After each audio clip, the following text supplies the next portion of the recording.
Oui, merci Madame la Présidente. Alors vous n'étiez pas là quand les propos ont été tenus, mais je voudrais profiter de cette explication de vote pour revenir sur des propos du vice-président Karam en réponse à l'un de nos amendements. Alors on a compris tout à l'heure qu'il ne comprenait pas toujours ce qu'il lisait. J'espère qu'à ce moment-là, il ne comprenait pas non plus ce qu'il pensait.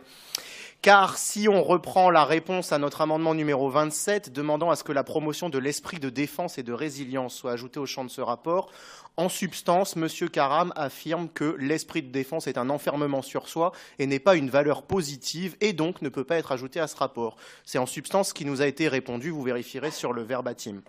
Alors, à l'heure où notre pays subit régulièrement des attaques terroristes et où nos militaires sont au premier rang de l'engagement pour la sécurité de tous nos concitoyens, que ce soit sur le territoire métropolitain ou dans les opérations extérieures, entendre de tels propos est tout simplement effarant. Pour rappel, Monsieur Karam, l'enseignement de l'esprit de défense fait partie des programmes de l'éducation nationale depuis la suppression du service national.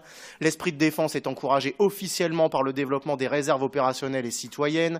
Et enfin, les livres blancs de la défense, que ce soit en 2008 ou en 2013, sous deux familles politiques différentes au pouvoir, valorisent et encouragent l'esprit de défense. Alors, Monsieur Karam, nous comprenons que par sectarisme, vous rejetiez une proposition même de bon sens pour le seul motif qu'elle émane du FN. On a l'habitude.